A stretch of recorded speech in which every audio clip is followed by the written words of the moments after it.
Hey, everybody. That is Gary Smith. That is Kaz Kenny. And I am Eddie Bramble. And this is episode 14 of the Blackwater's Edge podcast. Kaz, why don't you start us off with this week's fishing report? Well, not a lot to report. Well, I do have a lot to report, just not a lot of good stuff to report. So we saw plenty of eagles catching fish, didn't we, Gary? We saw a lot of eagles catching a lot of fish. We didn't catch very many. Let's see. We went over to 335, spent a couple hours over there, a day or two. We didn't do much over there, did we, Gary? I think I caught 10 carp one day and catfish. And what did we catch when we went out there? We don't think we caught anything at all. I didn't catch anything. I saw a few bobber move, but they didn't really commit. I hooked up twice, but wasn't able to see what we had. I had that one fish bent over hard too, boy. But so that's kind of what the fishing scene's been. Chris Meister did venture over to the other side of Blackwater and found a few white perch. He did find one that was 11 inches and found 4 other ones that were undersized. I talked with Justin again this week. Still no numbers of white perch. Still no numbers of any yellow perch at all in the refuge that he's seen in the nets. Lots of carp, lots of shad. We're seeing plenty of that for sure. And we're just waiting for these snakeheads to wake up and start chewing. Around the bay, I'm hearing some stuff over in the Magothy and the Severn. A few white perch, a few yellow perch, some chain pickerel. Up in the Sassafras, mouth of Sassafras, I'm hearing there's some yellow perch out there, and there's some yellow perch coming up the river.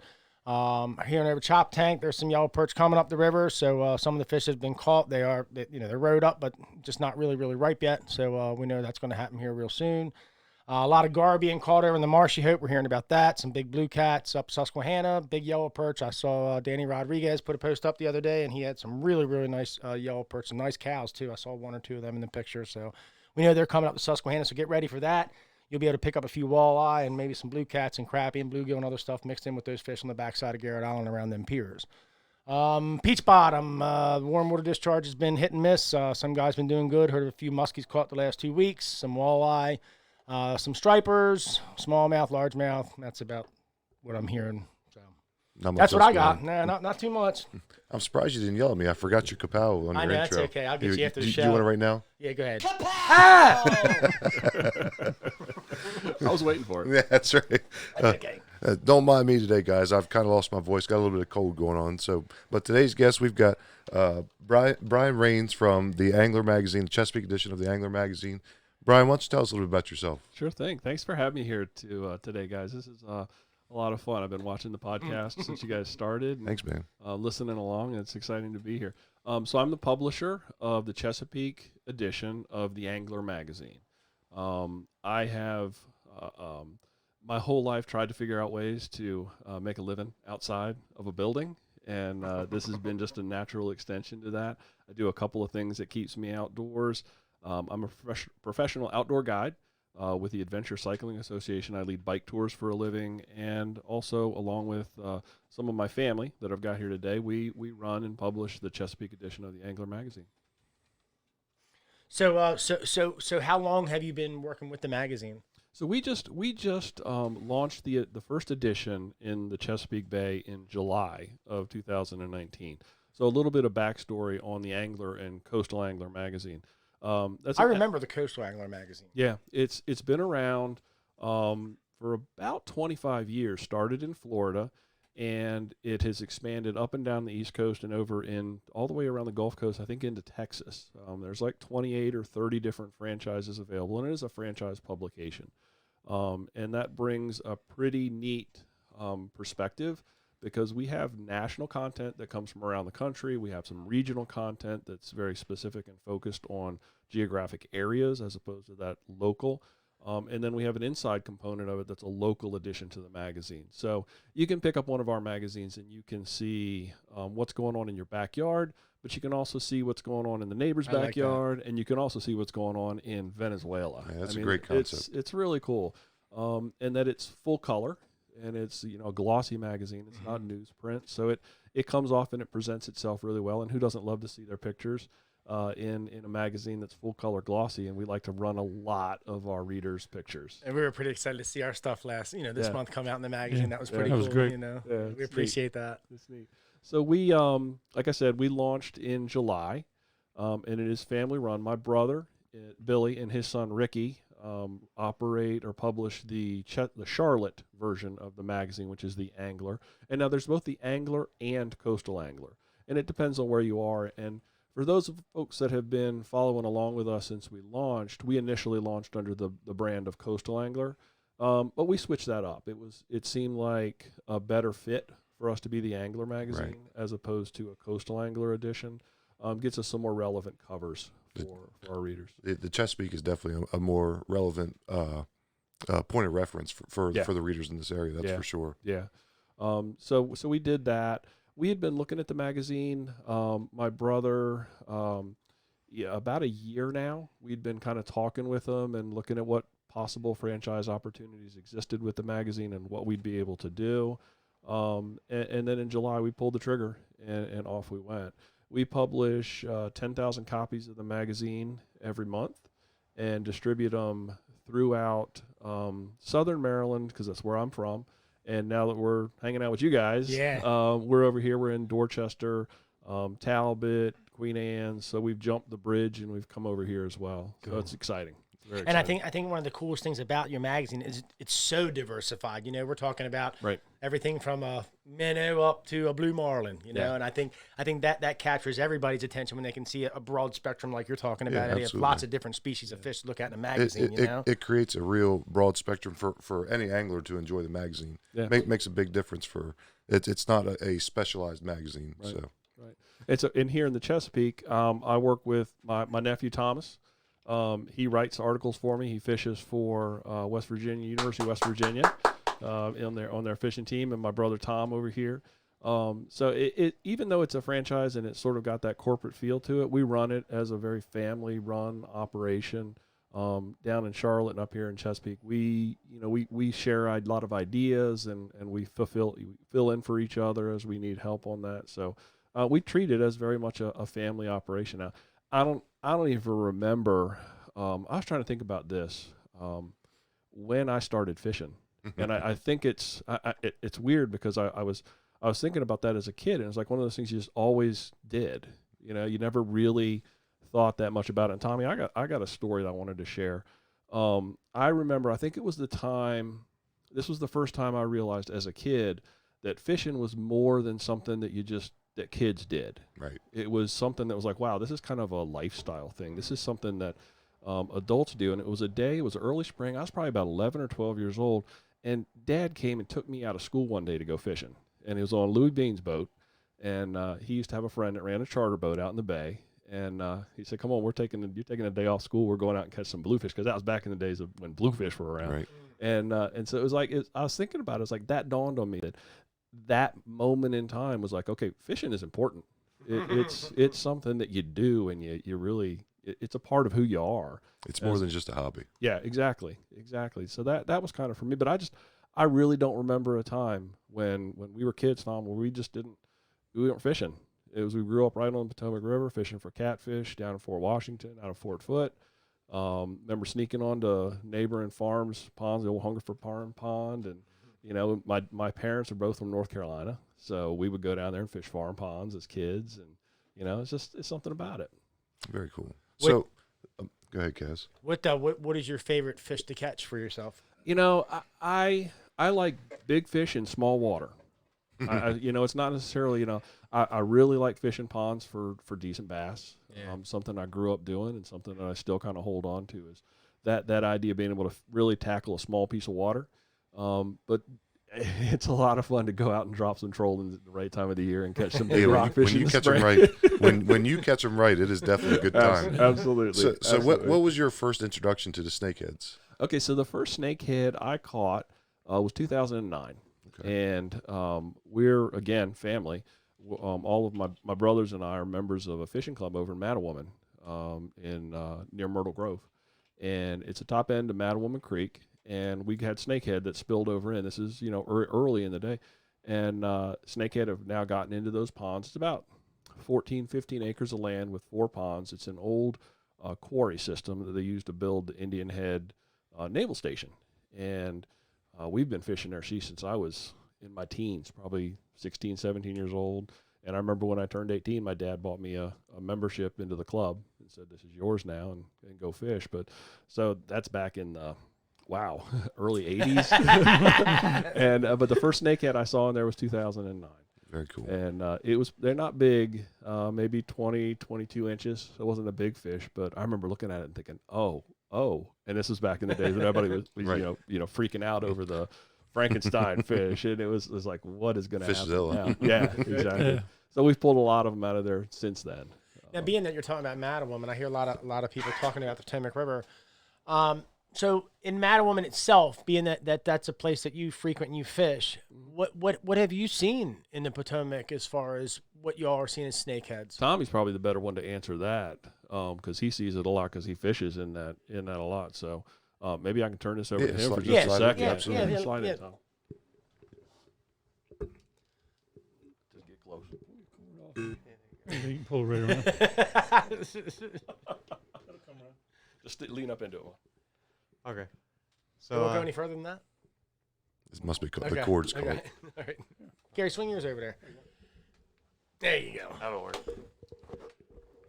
All right, so Tommy, you're coming in now. So tell us a little bit about yourself first before we start talking about anything. Well, my name's Tommy. I fish for the West Virginia University bass fishing team. Grew up on the Potomac River fishing for anything that could swim around in there, including the snakeheads now that they're there. How old were you when you started fishing?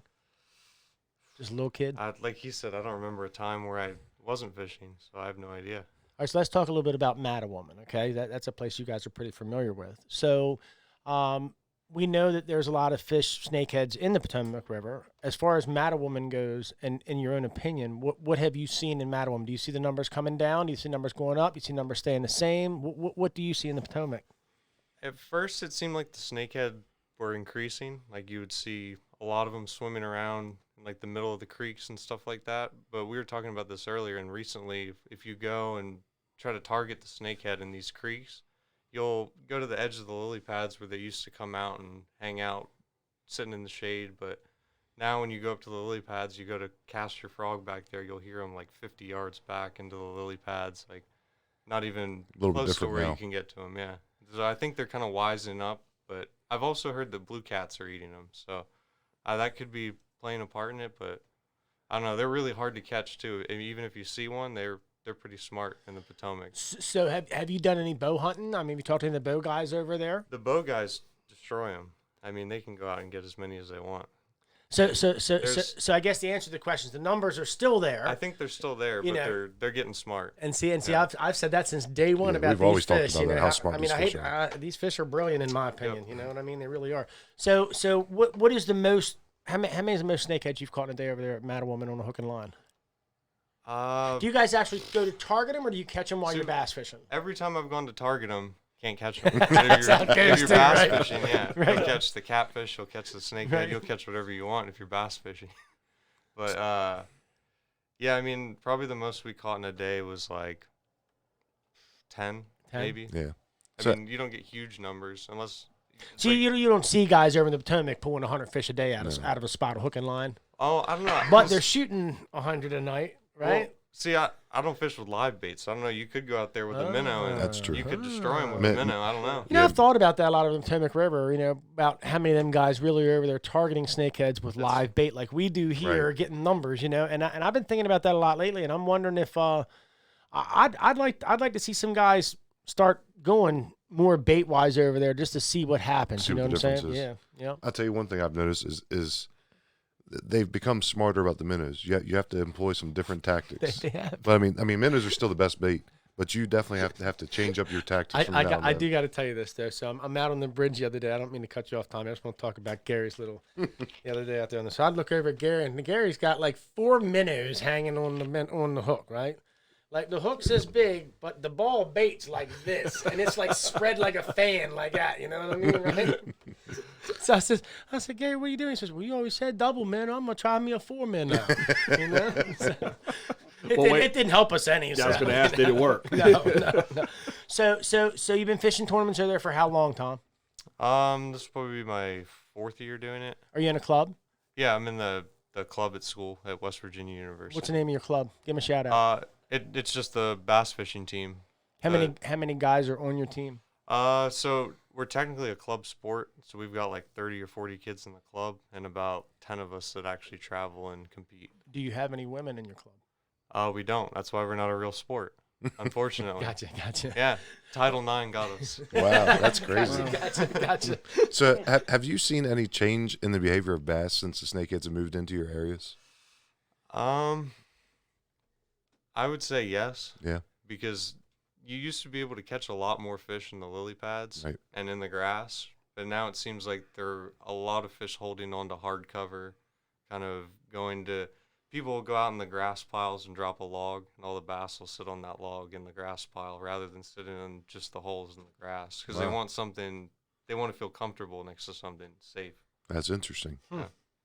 I know for here, like we've talked about displacement. You know what I mean? Mhm. So maybe that's kind of what's happening there too. Maybe they're getting displaced and they're looking for different areas, you know, to find a new home in. You know what I'm It's saying? definitely changing their behaviors up.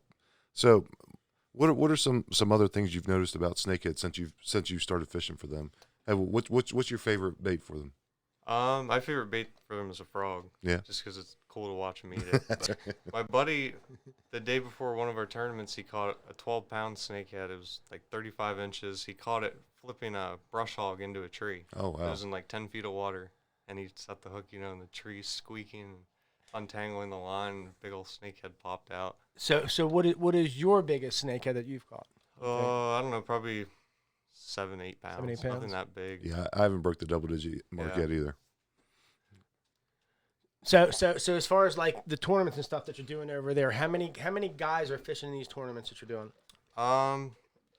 But from our school or in No, total? I mean like when you're doing your school tournaments. Yeah, I mean, you're So- competing against other schools, Yeah. correct? Yeah, so we'll compete against other schools, and it's pretty much open. Like they split it by region, but you can travel. Like if you want to go to California and fish theirs, you're welcome to do it. But You have to I'll, pay for it. Yeah, They get Well, you coming and going, don't they? it's getting big now. Like a lot of the schools, like Adrian College in Michigan, and Bethel, and Tennessee, Auburn, like they'll offer scholarships to these high school kids. They'll go and recruit. For bass fishing. Yeah, they'll recruit kids from the high school bass nation and give out scholarships and try to get kids coming to their school because the more that those teams win, the more the school will give them money. That's right. And you see all these schools that offer the scholarships It's have no the different than any wrap other boats sport. And, yeah. So you're about to do some traveling. Where are you headed to next for some bass fishing? Well, the next big trip's Gunnersville, but I could be fishing tomorrow. Who knows? So you're going down to Gunnersville to hit the bass spawn. Yeah. I'm hoping they'll be spawning. We're going a week after the Bassmaster Classic, so we're hoping that That'd they be cool don't to see. whack them all and leave nothing for us. Randy and all them guys will have them all beat the hell by the time they get there. They'll have 1-2 fish limits now. You ought to swing by Arkansas on the way back. Yeah. And then you Oh, can catch some snakehead there. We've got East Tennessee mapped out on the way there. That's awesome. We're gonna go to Chickamauga, Dandridge. We'll be all over.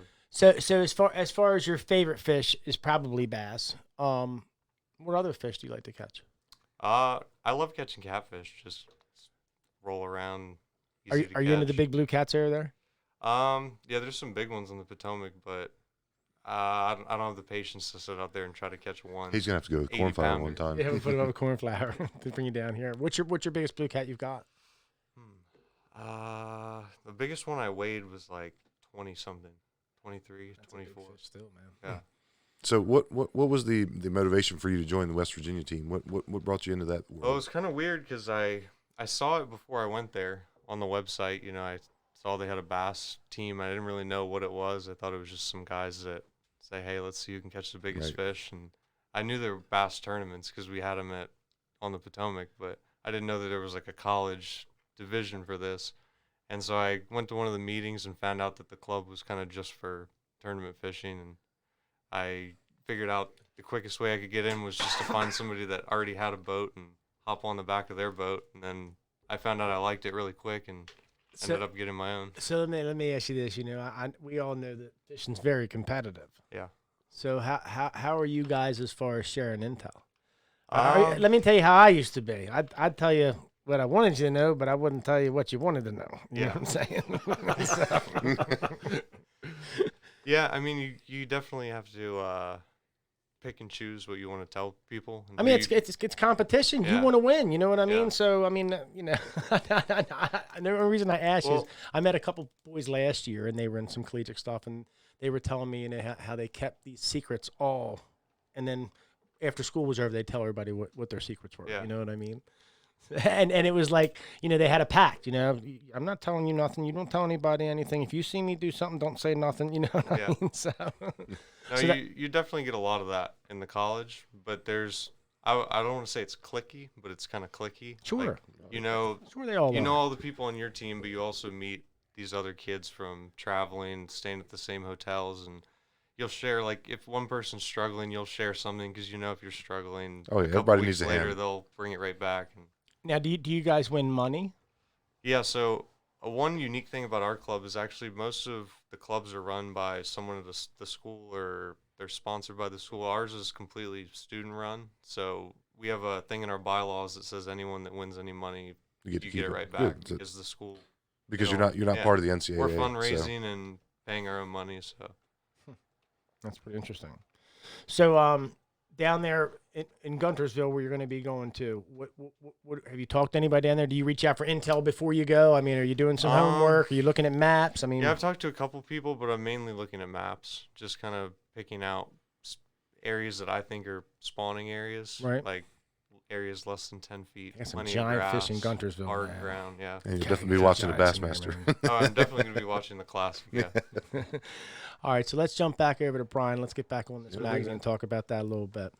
Isn't it great, these young people fishing? Absolutely. It is. Isn't it? It is. It's so awesome. What's the one? We need more tackle boxes and less X boxes, and what they say, whatever. Well, That was the big one you saw on Facebook when the Facebook first came around. Hey, that's another thing that's great about the magazine. I can't tell you the number of times I go out because I do everything. I do the distribution. If you're gonna want to put something in the magazine, I'm gonna talk to you at some point. But I'll go out on distribution runs, and you walk out the door of a Wawa or somewhere where you've dropped some magazines, and you see kids picking them up, and that's really, really rewarding to know that kid can walk in there, pick up that magazine. They don't have to have money. They can walk out the door, they can consume that, and they Learn can something. get excited about fishing, learn something, see what other people are doing, and take it with them. How many copies are you guys putting out a month right now? 10,000. 10,000. 10,000. Wow. That's great. Wow.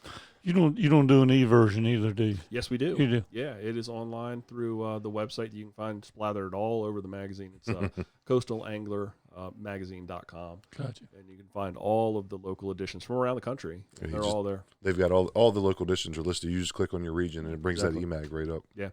Yeah, so Cool. people, it's really easy to consume. So we want to say thank you for letting us do some contribution to this month's Oh, edition. absolutely. And, If Absolutely. you haven't had a chance to get it, folks, look, let me just show you this thing real quick, okay? This is the Angler magazine right here, okay? Look how pretty this is. Very, It's a very beautiful magazine. Yeah, I mean, it's just great. And then if you come in here to the middle of the magazine, look at that right there, huh? Look at that.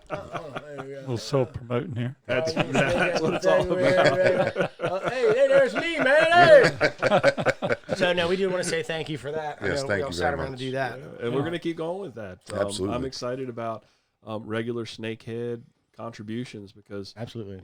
what you guys are doing over here is it's really phenomenal, and it's different and it's unique, and getting people out fishing and That's I what mean, it's all about, if- getting if- people fishing. That's there- been if Snakehead, if there's a couple of things you can take away from it and say, well, they're here, let's fish for them, and the ability to like share knowledge and how to come catch those fish and get people excited about fishing. You get somebody excited about catching a snakehead, they're not going to stop just catching Oh, snakehead. you have no idea. They are going to all of a sudden realize that this is an amazing hobby and an amazing sport and an incredible way to spend time with your kids, and they're going to take it and run with it. And That's kind of what happened here in Dorchester, because I mean, in Dorchester we're mainly perch, crappie, and rockfish, striper, and then until these snakeheads showed up. Once snakeheads were here, it changed everybody's tackle box, Right. and now you can fish in all different conditions, all different styles. There's so much more variety of fishing in this county now that snakeheads have moved in. it tastes good. And, I mean, the biggest point is this, and we all know it, they're not going anywhere. So we need Right. to find ways to embrace Yeah, it. We need to find regardless ways of to, reviews of them. Yeah, you know what I mean. I mean, Definitely changed bank fishing altogether. Oh my God, yeah. gosh. I mean, you look at the crowds that are coming here talking about getting people fishing, and the campaign that we did last year. We literally watched this place explode in 5 years. And I think the biggest thing about it was we stayed proactive because we saw it coming. We didn't wait for it to hit and then get active. We knew these people were coming. We knew trash was coming. We knew a whole bunch of things were coming, So that was the first thing that we did is we got proactive, reached out to the community, went to the people that live next to these bridges and said, hey, we're here. We're going to help out. We're going to keep the trash picked up. We want you to give us a ring. If you see something that you're not happy about, if somebody's trespassing, we'll come down and run them out. Let us know how we can help you. And I've explained to everybody, we can't stop them. We can't tell them they can't go fishing. I would never do that to begin with. You know what I'm saying? But the bottom line is, we have really kicked off some serious fishing here in Dorchester County, especially right here, Think about it, too. People have to travel to get here. So they're spending money. Yes. They're spending money on gas. Yeah. I filled up right around the corner. They're filling up their gas tanks. They're eating at restaurants. They're spending money here. So that fish, like you said, love it or hate it, it's here. We need to figure out how to leverage it as a resource for the economy. That's exactly right. And that is really what our motive kind of is here. You know what I've started to do too is when I go into a restaurant that is a kind of place that could serve snakehead, I'll ask them if they have it. And just simply that act of saying, hey, do you have this? I think is if enough of us did that, and get their wheels turning. It get their wheels turning, and all of a sudden they'd realize that there's this commercial market for that fish. And I know that we got a lot of hurdles to clear with the commercial side of it. But if the demand isn't there, then we're never going to be able to push those buttons. So just that simple act of walking into that restaurant and saying, hey, you don't have snakehead on the menu, do you? And they'll say no, and they'll have catfish or whatever the other fish might be. They'll say, oh, no, I got rockfish. And then, okay, that's fine. But, I'd really love to have that snakehead at some point if you ever get the chance. I tell you what, if there's a big philanthropist out there that wants to donate a bunch of money to me, this is what I'll do. I will build me a food truck with nothing but snakeheads, and I will give it away for free to whoever on behalf of whoever the philanthropist is that donates me millions of dollars to do this.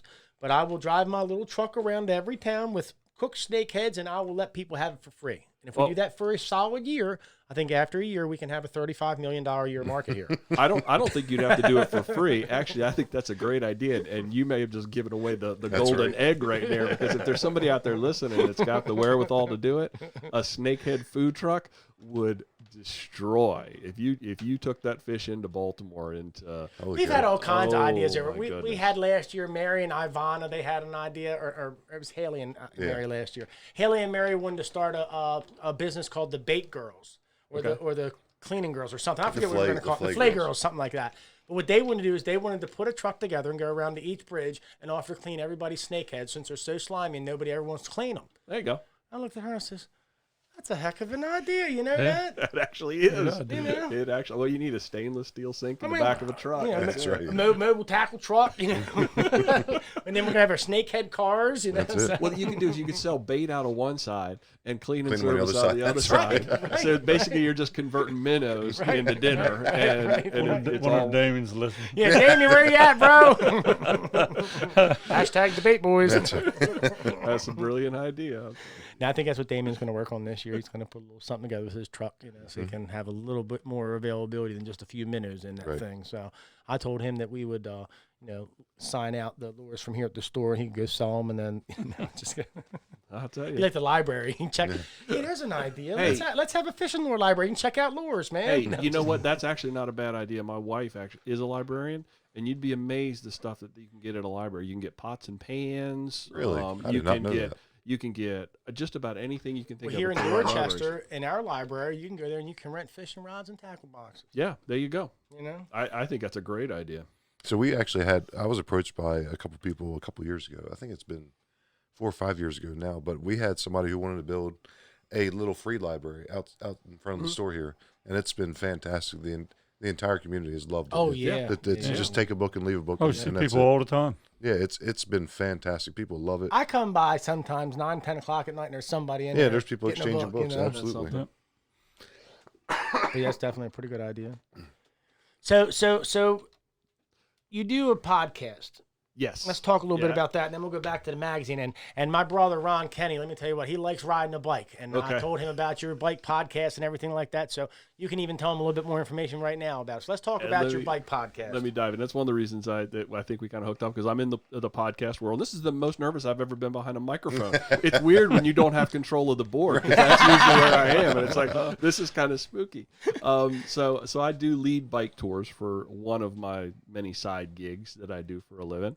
And we started along with a couple of bike mechanics. The three of us started Mid-Atlantic Gravel, Travel, and Dirt. And I like that. is a cycling podcast that focuses on gravel cycling and touring on a bicycle and a little bit of mountain bikes. So it's not the roadie world. It's more of the get out there for an endurance, go out and do 120 or 150 or up to 200 That's my miles in brother. a day. And you're doing it on mountain forest roads and single track. And we started that a little over a year ago, and to great success. It's been fantastic. We've had so much fun. We've had so many people that we've met, event directors for races, because it is the hottest space in the outdoor world of cycling right now. Is gravel cycling. Is that getting away from cars? You know, we have so much conflict between bikes and cars, but this is an opportunity to get away from that, and a lot of people are really drawn to it and excited about it. So It's funny, when you were dropping off this month's magazines, we were talking about the similarities between our two podcasts and how exciting it is to do this kind of thing. It's been a lot of fun. So what I found is the best podcasts are those where the people that are doing it have that real passion for it. They have knowledge and experience to share, and they're willing to do it, and they're not afraid of poking fun at themselves a little bit. Honestly, We ain't got no problem with that. We do plenty of that. You know, that's Take how a you, look at this side of the table, no problem. They pick on me 24 hours a day. I can tell you that. So. and consistency. I mean, that's the other key is consistency, and you guys are nailing that. In that, you know, you got to release that content on a regular basis, and if you begin to get away from that, which is why a lot of podcasts fail, because they begin to kind of fall away. And then it's every month, and then it's every 2 months. But when you're out there hammering away, and I will share this with your listeners, it is a lot of work. I know what it takes to pull this off every weekend and week in and week out. And it's a lot of work. I think And the biggest thing for us is probably scheduling, and like you know, like Eddie's got to kind of stay on me sometimes about the things, you know, because I'm so scatterbrained. I'm trying to do a million things at one time and don't get nothing done. Well, we all three do something different for That's a exactly living, right, yep. so yeah. you got to coordinate all that. And it's not easy. Yeah, and there's a lot of you doing the promotion on the backside of it. There's a lot of marketing. There's a lot of things that go on outside of this room when you're actually recording the podcast, and there's a lot of work there. When Eddie said we were going to do a podcast, I was like, "What do you mean, man? Like a radio show?" That's what I told Brian. I said, I've been trying to get Kaz to do this show for over a year now, and I finally convinced him to do the first episode, and he absolutely fell in love with it. Yeah. Was on board with it from that point on. Yeah, there's a tremendous amount of similarities, and I was looking around for somebody that did a local fishing podcast, and it wasn't there. And then you guys popped up sort of in the fall, and it was like, oh my goodness, this is exactly what we need. And that you're out there and you're having fun with it, and you're sharing information, and you're encouraging people to get out and fish. Yeah, you just don't find that. we're helping people. I mean, that's the And biggest thing. That's you know? always been our goal. The whole spot burn thing, you know, I understand you got a secret spot you want to keep for yourself, et cetera, et cetera. But let me tell you what, you were talking about, you know, your first fishing trip. First time I ever caught a big bass. Okay, we had moved to a new house in Edgewood, and there was a river behind the house. Had a little parking lot down the end of the road. I'd go there and I'd, you know, just stand on the bridge and look at the fish swimming back and forth under the bridge. You know, I'd see little bluegills and, you know, little catfish and things like that. Well, one day I was down there, this old man's come. I see this man walking down the trail towards the parking lot, and he's got 2 big bass on the string. I mean, big ones too, man. He come around the corner and says, "Did you catch them here?" Well, where else was he fishing, right? He says, yeah, I caught him right back there down the trail where you go down the trail. As soon as you come out the trail in the water right there. I said, I never caught one that big. I sure hope I can catch one time like that. And this is what that man did. I swear to God, walked right to his car, laid them 2 fish in his cooler. He said, "Come on with me, kid." He took me back there, gave me a 7-inch rubber worm. I'd never used a rubber worm before. I'd always used night crawlers and a bobber. And we're walking, and he says, "You want to look by the logs. You'll see them laying there. The water's so clear right now." And we're walking. He goes, "Hey, come here. You went too far." And I'm looking around. I'm like, "Oh," he said, "Look down at your feet." I looked down, man. I swear to God, this slob of a bass is laying there. It had to be 3, 4, 5 pounds. I'm like, "Is that a carp?" He goes, "No, it's a bass." He said, "Get that worm right there and drop it in front of his face." And I swear to God, he sat there right with me, and I just tossed it right in front of his face, and it went by the bass's face. I watched the fish do this and start to disappear behind the worm. You know what I mean? That's awesome. And all of a sudden, I saw the line start going out.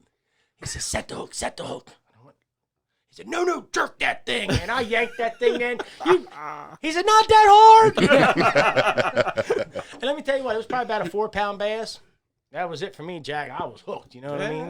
Yeah. So I think that's what we need more of in today's society is when that kid comes up and says, hey, man, where'd you get that? Or that guy on Facebook says to you, hey, where'd you catch that at? You know, don't be a prick to the guy and be like, find your own hole. Yeah. You know, go off the page and send him a private message and politely say, hey, man, I really don't want to talk about it. Or be that guy and say, hey, kid, let me help you out. Yeah. Because that's what I do. I have not one time denied anybody any information about snakeheads, denied any of the locations that I'm catching the snakeheads here. You know what I mean? Yep. You probably take a lot of slack for that too. I do. I do. but There's a lot of guys snakeheads that are get mad everywhere. at me. You know what I mean? A lot of guys. But I'm like, you know what? They're coming either way. It's eventually going to be found. So why keep? You know what I mean? I would rather be the guy that's looked at in 10 years and they say, that dude helped a lot of people. Instead of people looking at me 10 years from now and say, man, that guy was the biggest prick in the fishing world I ever met. You know? You're changing the way people look at the fishery. You're changing the way people look at snakehead, and that is something that it's going to have bigger ramifications I believe so. than spot burning. I believe so. Yep, Yeah, exactly. snakeheads it's so many of them. It's not, I'll give you a perfect example. Birch Dam. Yep. We're outside Church Creek. I grew up in Church Creek. Fished that place 100 times when I was a kid. Might catch a bluegill every once in a while, a little bass or something. Every once in a while, I might catch a 2-pound bass. That was pretty much it. It wasn't one of my spots to go in. Now you get by there's 25 cars, and people are catching fish, and they're all catching fish. Yep. And Key Wild, same way. You Same get by way, there's Key Wild's. 50 people pulling out 500 fish a day. And I just don't think people realize that the numbers are like that Yeah, here, you know? It's not like you're giving away your spot because they're everywhere, The- and they're the- going to be there again tomorrow. The fishery changes too over time. Mhm. The same thing that works today isn't going to work 4 or 5 years down the road. So you help somebody start fishing today, and that spot that you're afraid of burning, it's going to be all different in 4 or 5 years anyway. I think the biggest gratification for me is this. I meet a guy on Facebook or new guys on the page. Never caught a snakehead. We help him out. He goes, he catches a snakehead. He says, thank you. You know what I mean? I think that's kind of what it's all about, passing it on. Right. That's the bottom line. I mean, we can't not help people. It's just not right. It's just Right. where That's I'm from. that's exactly what we're here for. Well, the fun's in seeing somebody else for me. I've caught a plenty of fish in my life. That's Just how I feel. to take somebody, I remember last year, a couple of people that I took on tours. You take them out there just to see them catch the first one. It's cool. When you catch that first snakehead, that is a different feeling than catching any other first fish. Oh, yeah. And you know It what? really and, is. and that's another one of the greatest things that we get to see here, us personally, is we watch guys that have come in. I mean, I've had snakeheadlife.com. I've owned the name for 5 years. You know what I mean? I didn't start the site for 2 years ago. Yeah, 2 years ago. And we watch the newcomers come in. We watch them struggle. We watch their comments. You know what I mean? And then you see them connect. And they did it. And like I tell everybody this, I know guys have been coming down here for months, still haven't caught one. Time takes time. That's what I tell people. You're just not going to come. But what I tell people is once you connect with the first one, it's on. Every time you catch a fish on your next trip, you learn something. Yeah. Every trip you go on, you learn something. And you take what you learned from that previous trip into the next trip. You know what I'm saying? Right. That's how you grow. And we've watched these guys on this page grow like that. I mean, guys that came here that were struggling for 3 months, now they're 20, 30, 40 fish a day. You know what I mean? Well, I'm a perfect example of that. Yeah. I mean, I never did any topwater fishing until snakeheads moved in. Yeah. And I've absolutely fallen in love with it now. And I learned something new every time we go out. Oh, it's a blast to see somebody go werewolf on the bow of your boat when they catch one. Here's my saying. If you didn't get nothing out of your fishing trip, you probably didn't bring anything to put into your fishing That's trip. exactly right. You know? Wow. So. Powerful. So, one other thing I want to mention that before we forget it, we haven't announced the dates for the tournaments yet, but we're going to be doing that soon. We're working on the festival still right now. That's a big part of our day right now. Yes. But when we do finally get to the tournament dates announced, you will always be able to find the results in the Angler magazine. Yes, we're very excited about that. The ability to be sort of like the print home for what you guys are doing with your snakehead tournaments that are going to run throughout the season. We're excited to be a big part of the Snakehead Festival that you're going to have in April. It's so unique and different, and it's something very Maryland. That's And it feels good. And you guys are going to take that tournament. You're going to take it all around the state. So anytime you're looking for, we want to be your home for tournament results, for Angler of the Year standings, for the calendar, what you've got coming up next, pictures from the past events, results and write-ups from the past event. So if anybody's looking for anything on that, in addition to, y'all's presence online and wherever else you decide you want to put it, but you're always going to be able to find it in Chesapeake Angler. And tentatively, as far as the months for the dates, Eddie, that we're thinking, we're going May, June, July, August, September, and then the Classic in October. exactly. So we'll have one tournament a month, May, June, July, August, September. And then we'll have the Classic back here in Dorchester, To decide the Angler of the Year to decide the standards. Angler of the Year standards. So yeah, we're going to work on that this week. We'll get some dates. Yep. That's so exciting. We'll at least try to get May and June's dates together here in the next week or so. At the minimum. I'm still waiting. We've had a couple people, a couple CCA organizations have reached out. They're interested in running one of the tournaments. I've got Roy up there at Westside Snicks. He wants to run a tournament, so there's 2. We got 2 here. That's 4. We need to find a home for 2 more tournaments. So if anybody out there wants to host one of the tournaments, let us know what we can do to help you host that tournament. If you're a club or you want to raise some funds for something or something like that, let us know, man. We're here to help. So.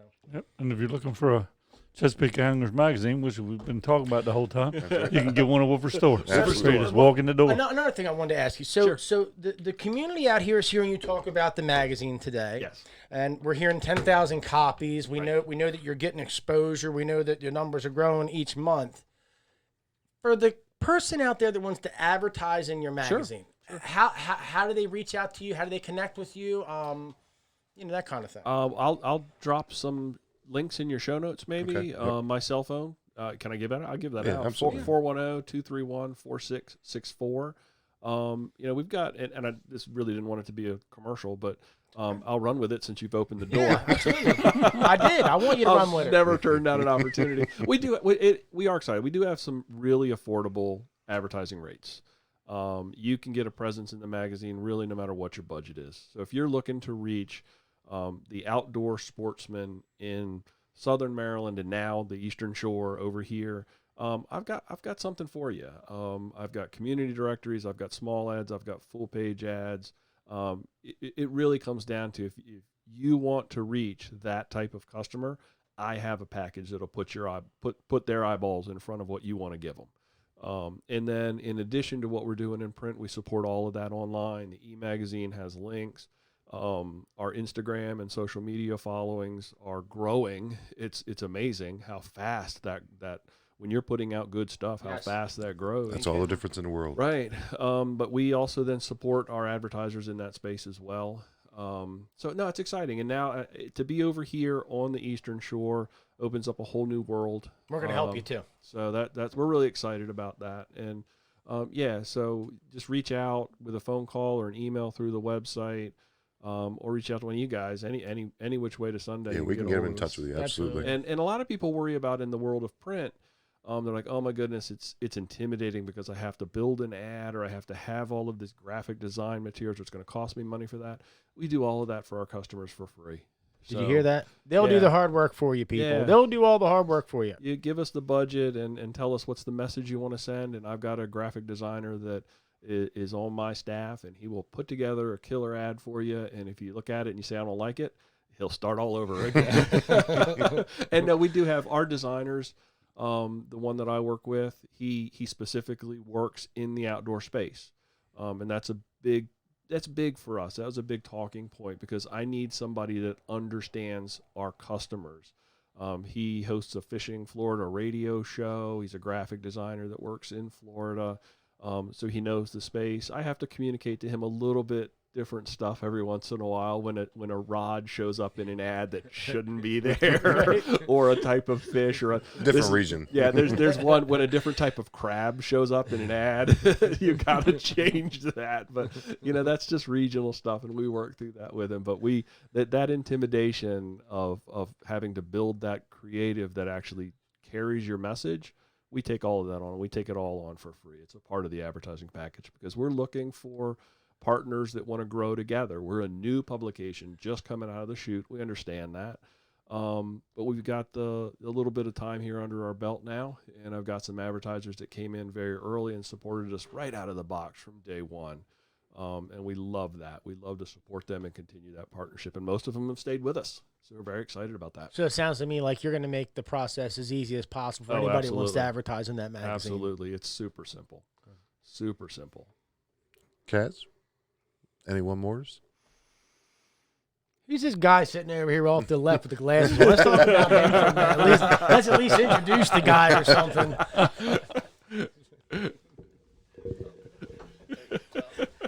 All right, Tom. Tell us a little bit about yourself. What do you do? Well, I am a professional boat captain. I run taxi service and tour boats on the Potomac around the Washington, D.C. area. So when you're coming by the dock and I want to go snakehead fishing, I yell, "Taxi!" and Tom comes in and gets me, I'll right? take you right to the spot.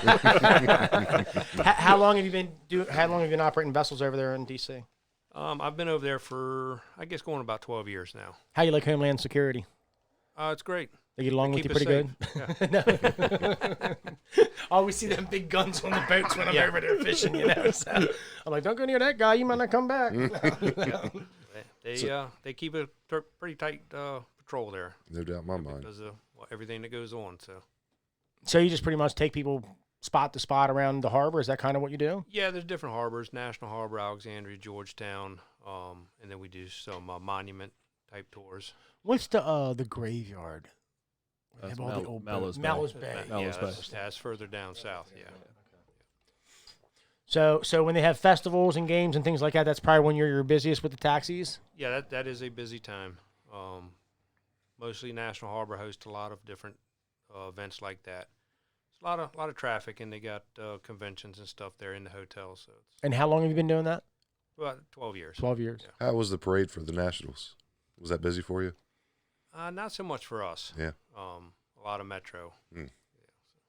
Talk to him when he's off, Mike. He got a lot of stories to share.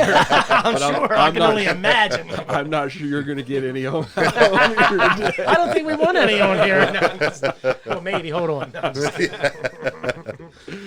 well, I don't have any more questions. I think this was pretty informative, and we had a pretty good podcast Absolutely. here. Brian, thank you very much for coming on. My pleasure. And Tom, absolutely. Thank you. Appreciate everybody coming over. Excited to be a part of it, guys. Can I leave my little sign off that we use on our podcast? Yeah, Go absolutely. for it. So we always end our podcast with a little bit of love you bye. Oh, that's cool. So for Gary, Kaz, Brian, myself, thanks everybody for watching. We'll catch you next time.